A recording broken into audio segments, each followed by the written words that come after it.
A graça e a paz, queridos. Que bom estar de volta aqui. Que delícia. Na última vez que a gente esteve junto foi um tempo tão precioso para nós também, né, João? Foi um tempo muito precioso. E a gente quer continuar aproveitando ao máximo essa semana, né? Nos assentando aos pés do nosso mestre, né? Ouvindo o que o Senhor quer falar com a gente, o que Ele quer nos ensinar. Eu sou grata a Deus pela vida de vocês e pela sede de vocês, porque numa terça-feira, vocês que trabalham tanto aqui, estarem na igreja, isso é um ótimo sinal. Sinal que vocês estão buscando em primeiro lugar o reino de Deus e a sua justiça. As demais coisas serão acrescentadas, porque o Senhor é fiel para cumprir a sua palavra. Amém? Pessoal, o tema que me foi dado para falar com vocês nessa noite foi transbordar. Transbordar. O que é transbordar, segundo o dicionário da língua portuguesa? Manifestar de forma intensa, extravasar, estar repleto, superabundar, derramar-se, espalhar-se, transbordar. Se a gente for pensar no significado da palavra, manifestar de forma intensa, extravasar, estar repleto. Me chamou a atenção quando está repleto, porque para a gente derramar alguma coisa, a gente tem que estar cheio. Ninguém derrama nada estando vazio. Essa xícara aqui está cheia de... Quem te garante? Por quê? Água, se eu balançar, vai derramar o quê? Tem jeito de derramar suco de laranja? A gente transborda daquilo que a gente está cheio. E como nós estamos nos enchendo? De que nós estamos cheios?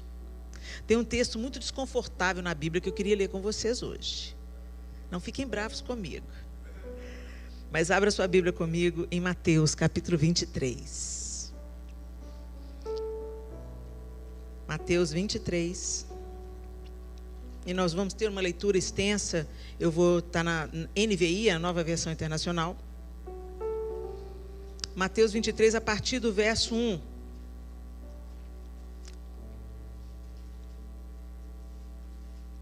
O texto, segundo Mateus, o Evangelho segundo Mateus diz: Então Jesus disse à multidão e aos seus discípulos: Os mestres da lei e os fariseus se assentam na cadeira de Moisés. Obedeçam-lhes e façam tudo o que eles dizem a vocês, mas não façam o que eles fazem, pois não praticam o que pregam. Eles atam fardos pesados e os colocam sobre os ombros dos homens, mas eles mesmos não estão dispostos a levantar um só dedo para movê-los. Tudo o que fazem é para serem vistos pelos homens. Eles fazem seus filactérios bem largos e de franjas, e as franjas de suas vestes bem longas. Gostam do lugar de honra nos banquetes e dos assentos mais importantes nas sinagogas, de serem saudados nas praças e de serem chamados mestres. Mas vocês não devem ser chamados mestres. Um só é o mestre de vocês, e todos vocês são irmãos. A ninguém na terra chamem pai, porque vocês só têm um pai, aquele que está nos céus. Tampouco vocês devem ser chamados chefes, porquanto vocês têm um só chefe, o Cristo. O maior entre vocês deverá ser servo, pois todo aquele que a si mesmo se exaltar será humilhado, e todo aquele que a si mesmo se humilhar será exaltado. Ai de vocês, mestres da lei, fariseus hipócritas! Vocês fecham o reino dos céus diante dos homens. Vocês mesmos não entram, nem deixam entrar aqueles que gostariam de fazê-lo. Ai de vocês, mestres da lei, fariseus hipócritas! Vocês devoram as casas das viúvas e, para disfarçar, fazem longas orações. Por isso serão castigados mais severamente. Ai de vocês, mestres da lei, fariseus hipócritas, porque percorrem terra e mar para fazer um convertido, e quando conseguem, vocês o tornam 2 vezes mais filho do inferno do que vocês. Ai de vocês, guias cegos, pois dizem: se alguém jurar pelo santuário, isso nada significa, mas se alguém jurar pelo ouro do santuário, está obrigado por seu juramento. Cegos insensatos. O que é mais importante, o ouro ou o santuário que santifica o ouro? Vocês também dizem, se alguém jurar pelo altar, isso nada significa. Mas se alguém jurar pela oferta que está sobre ele, está obrigado por seu juramento. Cegos. O que é mais importante, a oferta ou o altar que santifica a oferta? Portanto, aquele que jurar pelo altar, jura por ele e por tudo que está sobre ele. E o que jurar pelo santuário, jura por ele e por aquele que nele habita. E aquele que jurar pelos céus, jura pelo trono de Deus e por aquele que nele se assenta. Ai de vocês, mestres da lei, fariseus hipócritas. Vocês dão o dízimo da hortelã, do endro e do cominho, mas têm negligenciado os preceitos mais importantes da lei: a justiça, a misericórdia e a fidelidade. Vocês devem praticar estas coisas sem omitir aquelas. Guias cegos, vocês coam um mosquito e engolem um camelo. Ai de vocês, mestres da lei e fariseus hipócritas. Vocês limpam o exterior do copo e do prato, mas por dentro eles estão cheios de ganância e cobiça. Fariseu cego, limpe primeiro o interior do copo e do prato, para que o exterior também fique limpo. Ai de vocês, mestres da lei e fariseus hipócritas. Vocês são como sepulcros caiados, bonitos por fora, mas por dentro estão cheios de ossos e de todo tipo de imundície. Assim são vocês. Por fora parecem justos ao povo, mas por dentro estão cheios de hipocrisia e maldade. Ai de vocês, mestres da lei e fariseus hipócritas. Vocês edificam os túmulos dos profetas e adornam os monumentos dos justos. E dizem, se tivéssemos vivido no tempo dos nossos antepassados, não teríamos tomado parte com eles no derramamento do sangue dos profetas. Assim testemunham contra vocês mesmos, que são descendentes dos que assassinaram os profetas. Acabem, pois, de encher a medida do pecado dos seus antepassados. Serpentes, raça de víboras, como vocês escaparão da condenação ao inferno? Por isso eu estou enviando profetas, sábios e mestres. A uns vocês matarão e crucificarão, a outros açoitarão nas sinagogas de vocês e perseguirão de cidade em cidade. E assim sobre vocês recairá todo o sangue justo derramado na terra, desde o sangue do justo Abel até o sangue de Zacarias, filho de Baquias, a quem vocês assassinaram entre o santuário e o altar. Eu asseguro que tudo isso sobrevirá a essa geração. Jerusalém, Jerusalém, você que mata os profetas e apedreja os que são enviados a vocês, quantas vezes eu quis reunir os seus filhos, como a galinha reúne os seus pintinhos debaixo das asas, mas vocês não quiseram. Eis que a casa de vocês ficará deserta, pois eu digo que vocês não me verão mais, até que digam, bendito é o que vem, em nome do Senhor. Senhor, essa é a tua palavra, tua bendita palavra, forte palavra. E nós clamamos a ti que o teu Espírito Santo nos desvende aquilo que o Senhor quer nos falar nessa noite, através desse texto tão difícil.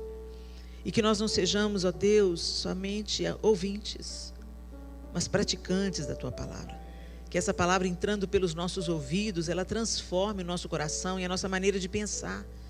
E que a nossa maneira de pensar e o nosso coração, mudados pela tua palavra, produzam frutos de arrependimento.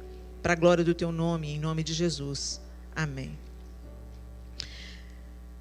Gente, esse texto é extremamente desconfortável. Jesus está ensinando a multidão e aos seus discípulos, e ele está usando os fariseus como um exemplo. Ele começa se dirigindo aos seus discípulos e à multidão, citando os fariseus, e depois ele se dirige diretamente aos fariseus. Os fariseus, gente, eram judeus religiosos, assim, muito zelosos, que se dedicavam a obedecer às leis do Senhor. Essa seita surge no meio dos judeus, chamando o povo de Israel ao arrependimento, relembrando ao povo de Israel as leis de Moisés. Eles começaram de uma maneira boa, de uma maneira positiva, vamos dizer assim, lutando pela justiça, pela retidão, ok? E eles se dedicavam a obedecer a essas leis, em conjunto também com muitas tradições orais que eles tinham. E eles acreditavam que para agradar a Deus, eles tinham que obedecer às regras. as regras das Escrituras e as regras das tradições que eles mesmos fundaram. E Jesus condenava e condena a hipocrisia. O que é hipocrisia, gente? A hipocrisia é parecer o que não é. Você olha para o hipócrita, ele te bajula, ele te fala elogios, ele te fala coisas boas, mas pelas costas ele mostra quem ele é. Ele é maledicente, ele é fofoqueiro, né? Tem uma diferença aí do hipócrita e daquele que é intencionalmente gentil, né? Às vezes você convive com aquela pessoa, gente, que você sabe que ela é uma prova. Só eu que tenho lá em BH uma pessoa assim, não. De vez em quando surge na vida da gente aquela pessoa assim, difícil. Que você fala A, ela entende B. Que você tem que andar a segunda milha, dar a túnica e também dar a capa. Sempre tem uma pessoa difícil. Não despreze essas pessoas. Elas são o upgrade de Deus na nossa fé, na nossa vida. E muitas vezes a nossa vontade natural é, sabe, mandar andar. Ó, some da minha vida. Você não quer mudar, não? Tchau, né? Mas aí o Senhor te manda outra coisa. Então você faz o quê? Você é hipócrita? Não. Você é intencionalmente gentil.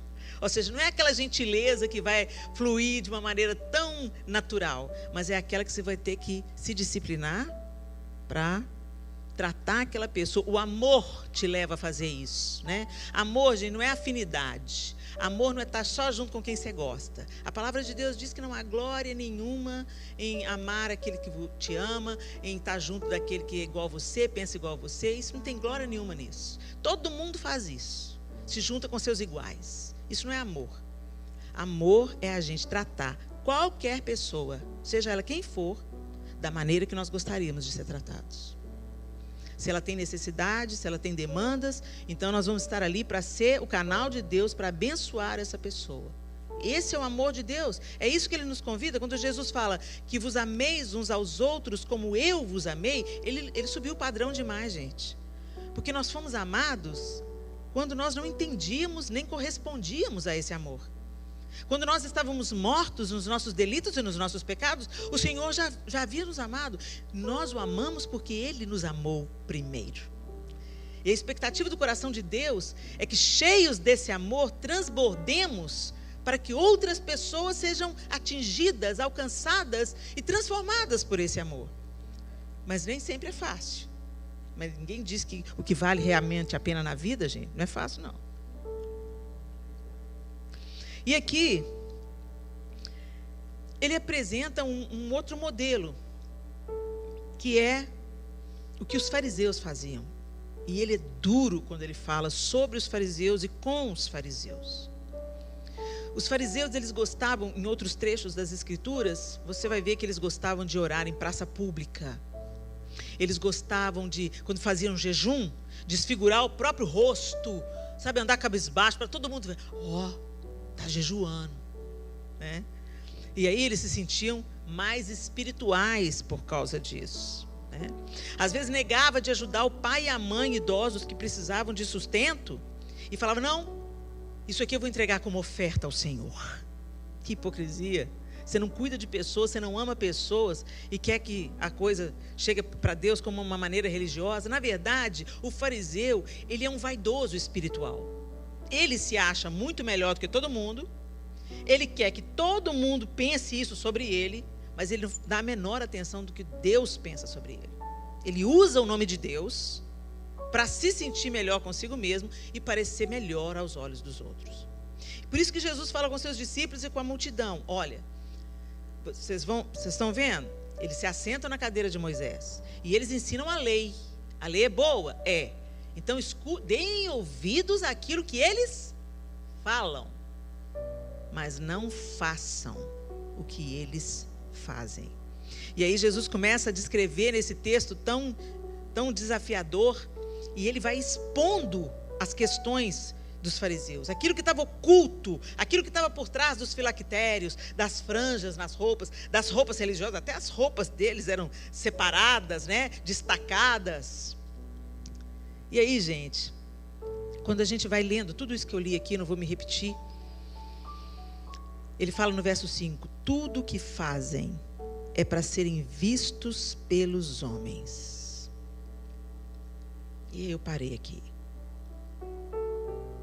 Quais são as nossas motivações? Porque para a gente falar de transbordar, gente, a gente tem que rever o que está dentro. Não dá para a gente se encher de hipocrisia e transbordar alguma coisa boa.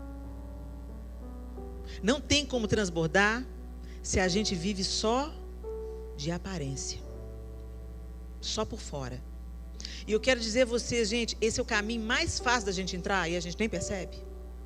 É o mais fácil da gente entrar. Sabe por quê? Porque a gente, ainda mais hoje, nesse século que a gente vive, nós somos extremamente visuais, sim ou não? Né? Tudo que a gente vê, imagem, a gente se conecta, a gente se interessa, chama a nossa atenção, entra pelos olhos, atinge o coração, a gente chora, a gente ri, dá gargalhada, de acordo com aquilo que a gente vê. E hoje a gente tem tantas imagens, centenas de imagens ao toque de uma tela, na palma da nossa mão. Então nós somos cada vez mais visuais. Mais do que nunca nós precisamos de vigiar. Que tipo de fé nós estamos vivendo? Há uns anos atrás, o Senhor me fez essa pergunta. Você quer fazer para ser vista? O pastor Márcio foi meu pastor durante 34 anos. Pastor Márcio Valadão. Fomos membros da Igreja Batista da Lagoinha por 34 anos. E o pastor Márcio foi o nosso pastor. Nos casou, apresentou nossos filhos. Um homem que deixou uma marca indelével no nosso coração. Está vivo ainda, graças a Deus, né? Mas passou o bastão e está agora cuidando de si, da família, dos netos, né? Da saúde. E somos tão gratos por todo o legado que ele nos deixou. Em uma ocasião, ele estava sentado num jantar. E os pastores estavam ali, era uma reunião de pastores, e os pastores estavam juntos. E depois que terminou o jantar, um daqueles pastores, mais jovem, terminou e pegou o prato de pastor por pastor, que já tinham acabado a refeição, e levou para a cozinha. E o pastor Márcio foi observando, ele pegando prato por prato, levando para a cozinha. Pegou o prato de um, até que todos os pratos daquela mesa foram levados para a cozinha. Quando aquele jovem voltou e se assentou do lado do pastor Márcio, ele falou assim: filho, você levou todos os pratos? Sim, pastor. E você lavou? Ele falou assim: não, pastor. E o pastor Márcio virou para ele assim: serviço escondido é mais difícil, né, filho?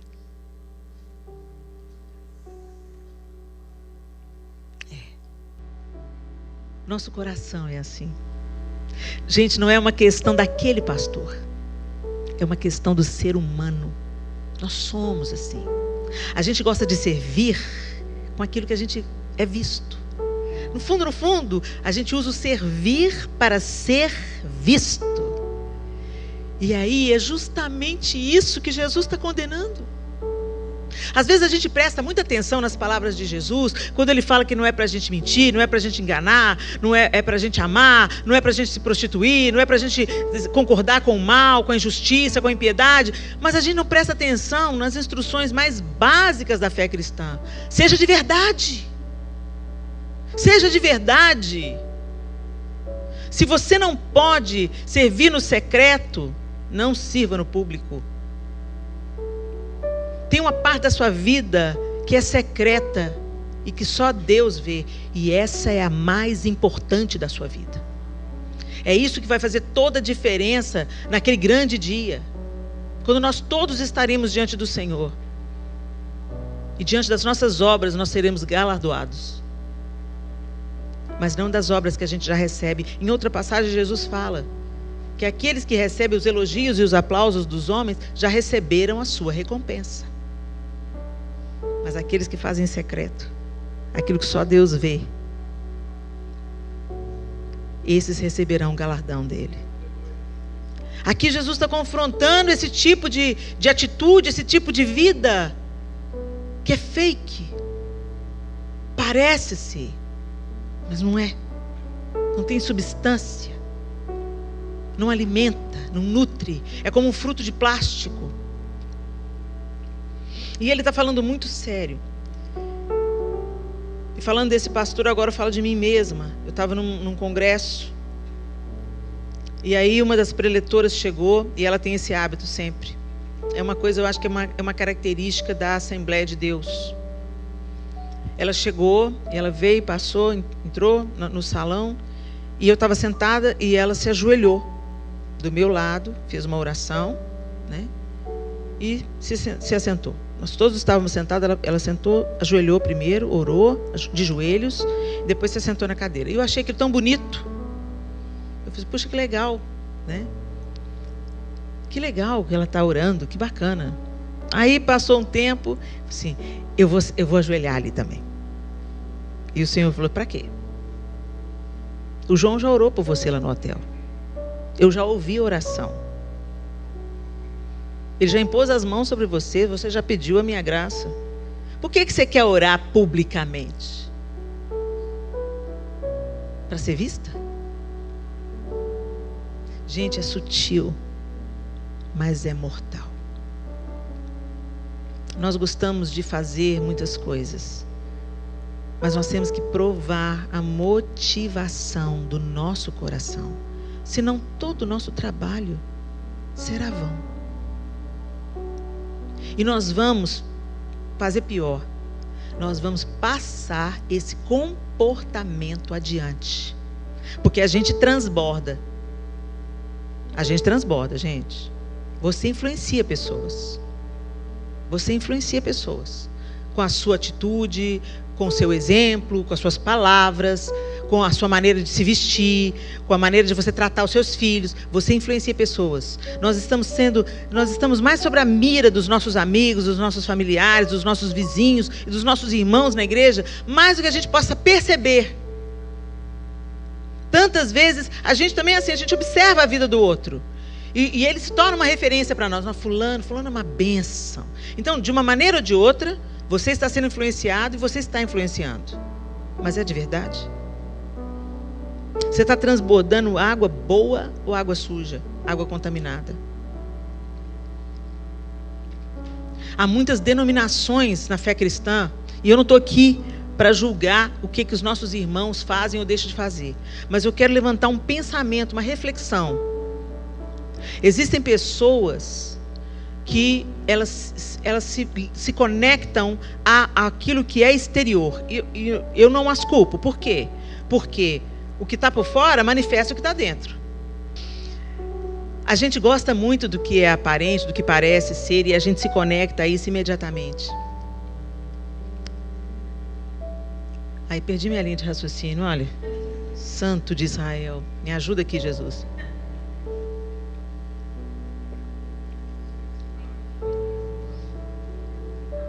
Sim. As denominações.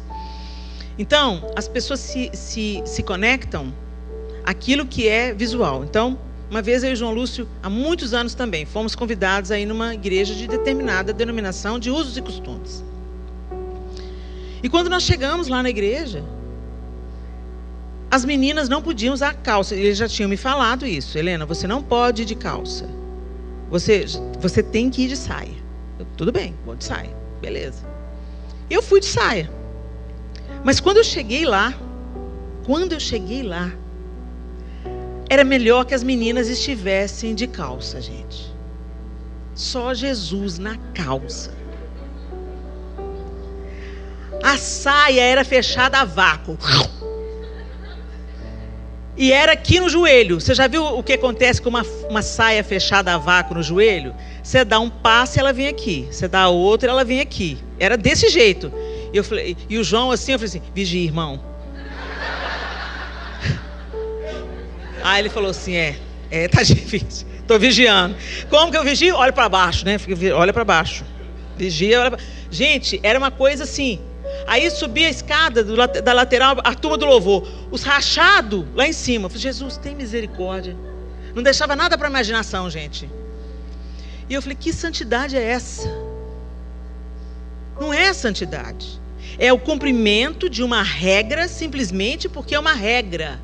não tem um fundamento que nasce no coração e reflete na maneira da gente viver, da gente tratar o outro, na maneira da gente vestir.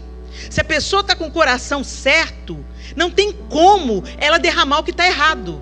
Então as meninas falam assim, não, Deus não está nem aí para minha saia não, porque Deus olha o coração. A Bíblia diz que Deus olha o coração.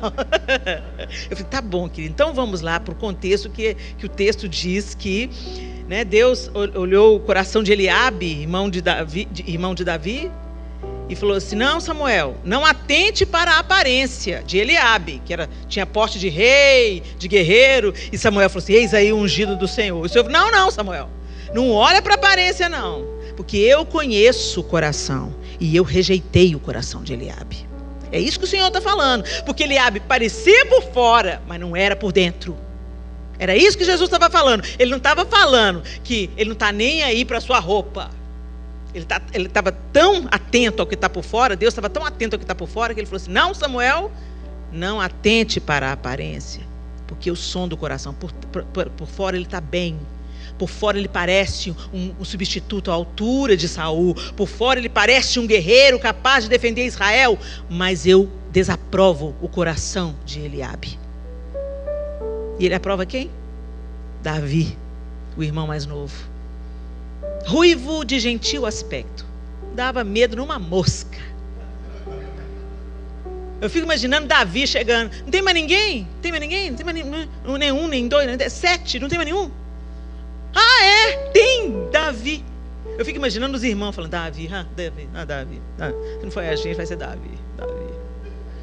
Aí vem Davi, eu fico imaginando Davi entrando, todo suado, com cheiro de ovelha, ruivo, com o cabelo todo esgandaiado. E, oi pai, o senhor chamou? Eu sou muito imaginativa, sabe, gente? Eu fico vendo a cena. Aí os irmãos tudo olham assim. E aí Deus fala, esse aí. Gente, isso é a cara do Senhor, não é? Fala sério. Fala sério. Então por que a gente se preocupa tanto em parecer o que a gente não é?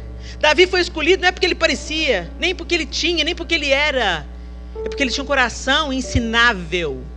Davi pisou na bola em várias partes, miseravelmente. Mas sabe qual que é a diferença de Davi e de Saul? Davi se arrependia. Davi admitia que ele errou, rasgava as vestes, se arrependia diante de Deus. Senhor, eu pequei contra ti somente, fiz o que é mal perante os seus olhos. E Saul falava assim, não, é claro que eu sacrifiquei, eu não matei para sacrificar ao Senhor o teu Deus. Encebado, escorregadio. Mas Davi era o que era. Pecava, assumia, pedia perdão, mudava de direção. E aí eu fico imaginando os irmãos de Davi na hora que Samuel deitou o óleo na cabeça de Davi. Eu vi um quadro assim na casa do Luiz Hermínio. Um artista pintou o quadro dos irmãos de Davi sendo ungidos. Já a cara do Eliabe. Gente, a arte é um negócio poderoso demais, né?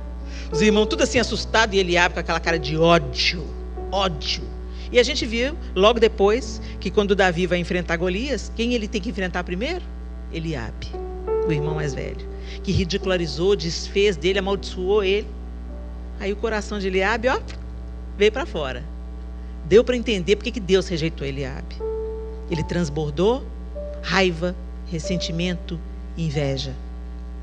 Então, meus irmãos, quando a gente fala em transbordar, a gente precisa de aprender com os fariseus. Foi isso que Jesus falou com seus discípulos. Vocês vão ouvir o que eles falam. O que eles falam é certo. O que eles ensinam é certo. A lei é certa. A palavra é certa. Mas não imitem a sua maneira de viver. Que vocês vivam de uma maneira diferente. E quando Jesus começa a ensinar, lá atrás, ele já tinha dado esse ensino, lá em Mateus, depois do Sermão da Montanha, do capítulo 5, ele vai ensinando. Olha, quando vocês orarem, vocês não vão orar igual os fariseus, nas praças públicas para serem vistos. Eles já foram vistos, já receberam a recompensa. Mas vocês, quando orarem, vocês vão entrar no seu quarto. E em secreto vocês vão orar. E seu pai que vem em secreto vai recompensar. Quando vocês jejuarem, vocês não vão mostrar isso para ninguém. Vocês vão lavar o rosto, pentear o cabelo, vão ficar ótimos. Ninguém tem que saber que você está jejuando. Quem tem que saber é o seu pai que está em secreto. E, gente, esse é o fundamento da fé cristã. Quando a gente ora, quando a gente lê a Bíblia, quando a gente faz uma visita para um irmão que está adoentado, quando a gente faz uma oferta de amor, quando a gente investe em missões, quando a gente faz a visita para aquela pessoa na igreja que ninguém enxerga, quando a gente abraça aquele que ninguém quer abraçar, quando a gente está de fato, efetivamente, procurando ouvir o que Deus quer que eu faça, e não o que está dando mais ibope para fazer. Hoje tem muita gente querendo participar do louvor, pouca gente querendo lavar o banheiro. Se eu não sou pronta para lavar o banheiro, eu não estou apta para segurar o microfone. É fácil assim. É para servir a Deus do jeito que Ele quer e não do jeito que a gente quer. Mas o que motiva isso? O que motiva as pessoas não querer ir para a sala de criança, mas querer cantar no louvor? Hoje em dia, desculpa o pessoal do louvor, não estou jogando direto não, hein? Eu estou falando porque eu já fui do louvor. Eu sei do meu próprio coração, das minhas lutas, né? A pessoa quer vir no louvor, mas não chega na hora no ensaio, não vem no ensaio. O ensaio é importante. Se não é para você, é para a banda. Se você não está disposto a chegar na hora no ensaio, reveja. Se você quer servir a Deus mesmo no louvor.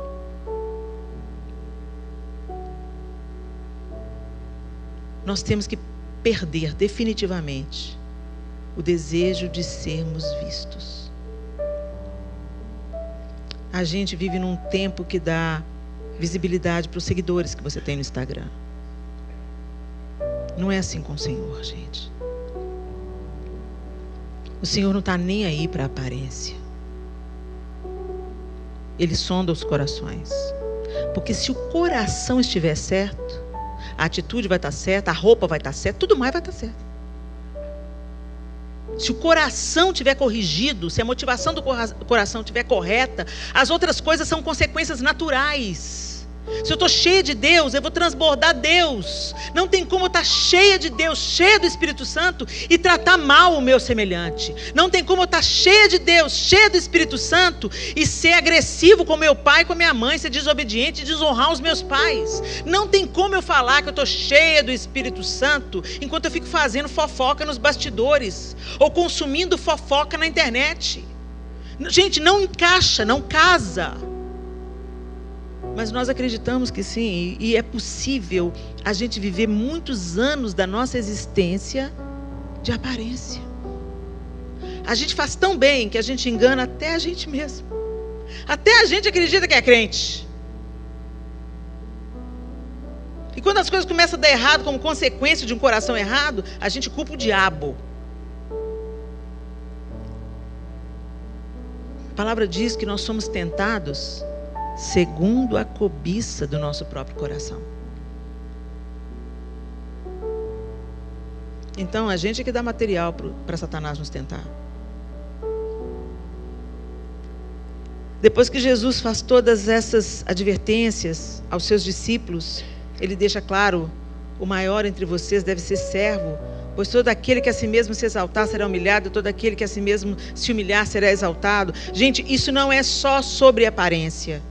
Isso é fundamental. Mas o que eu quero dizer para vocês, as pessoas muito preocupadas com as aparências, elas não vão transbordar o que tem que transbordar.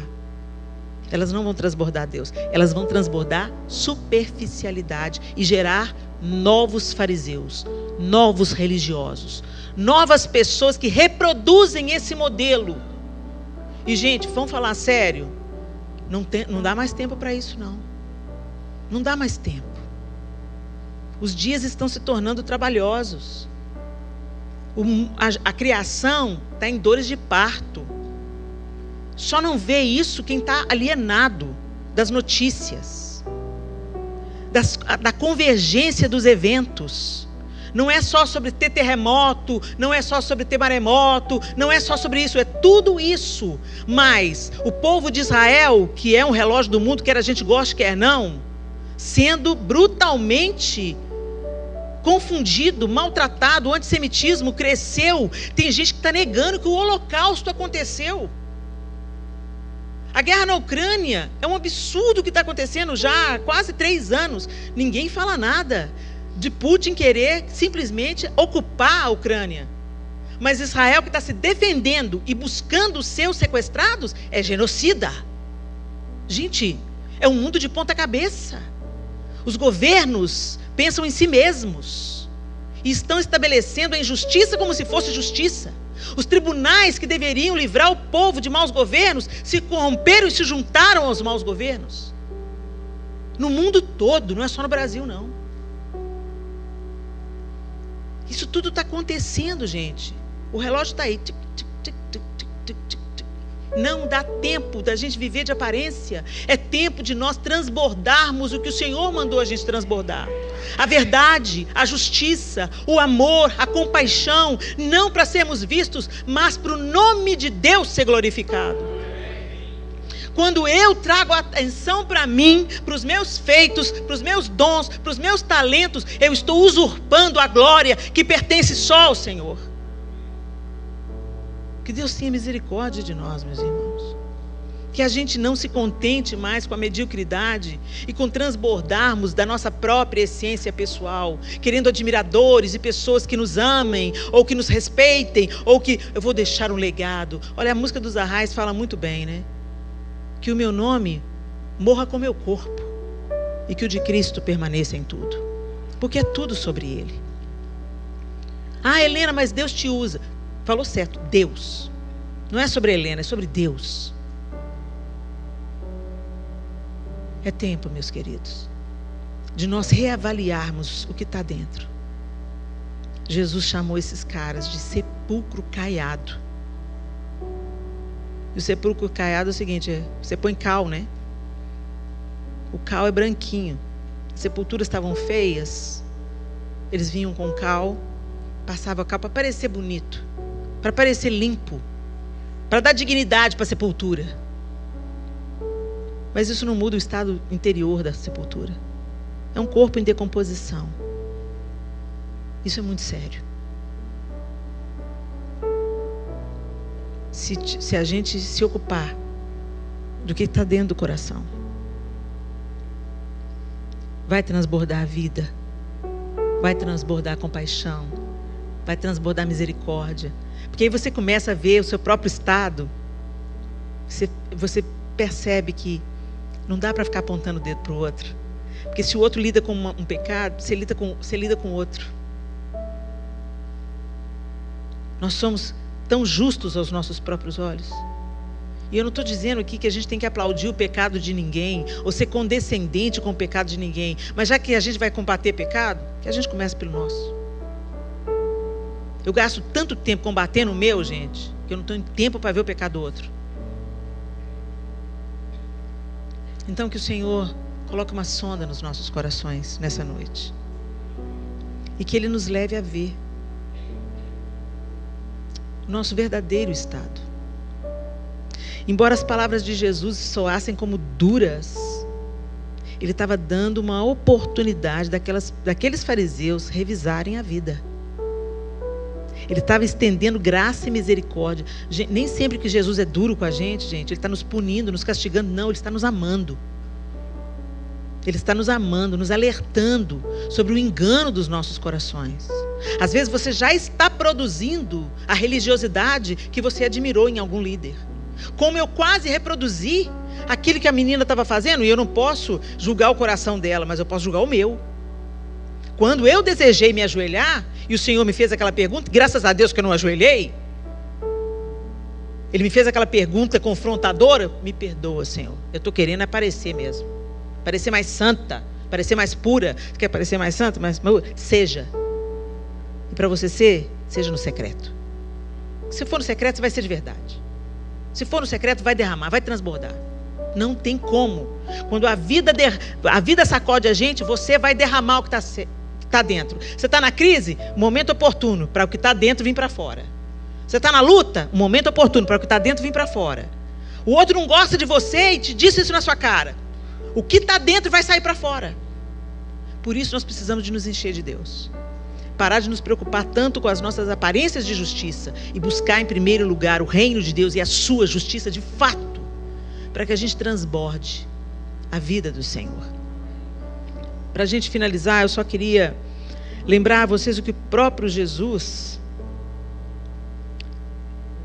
disse quando ele foi procurar frutos numa figueira. De manhã cedo, quando voltava para a cidade, Jesus teve fome. E vendo uma figueira à beira do caminho, aproximou-se dela, mas nada encontrou, a não ser folhas. Então lhe disse: nunca mais dê frutos. Imediatamente a árvore secou. Isso está em Mateus 21, 18 e 19.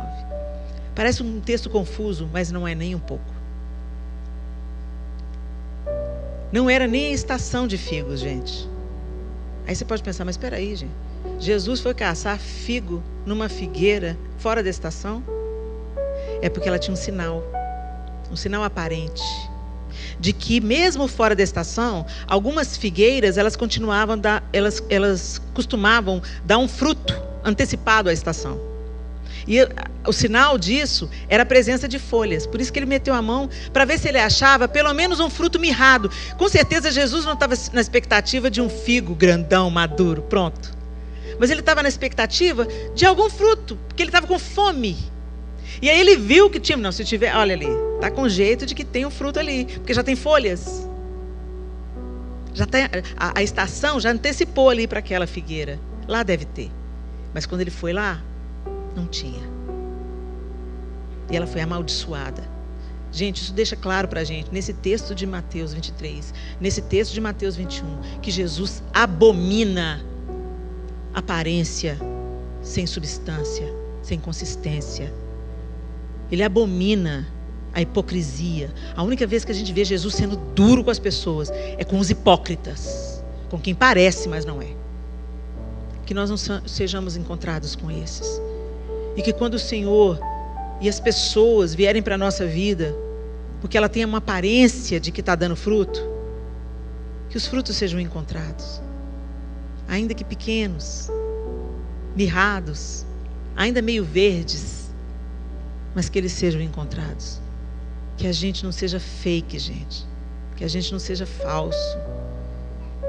O nome do Senhor está sendo blasfemado nesse século por causa de tantas pessoas que se dizem cristãs, mas quando abrem a boca, derramam ódio, ressentimento, polarizações, acusações, mentiras, enganos, trapaças. E definitivamente o Senhor vem buscar uma igreja pronta, adornada, santificada e nada hipócrita, cheia de frutos, de justiça, retidão e amor. Feche os seus olhos.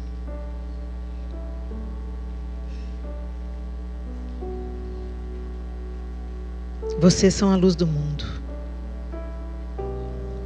Não se pode esconder uma cidade construída sobre um monte. E também ninguém acende uma candeia e a coloca debaixo de uma vasilha. Ao contrário, coloca no lugar apropriado e assim ilumina todos os que estão na casa.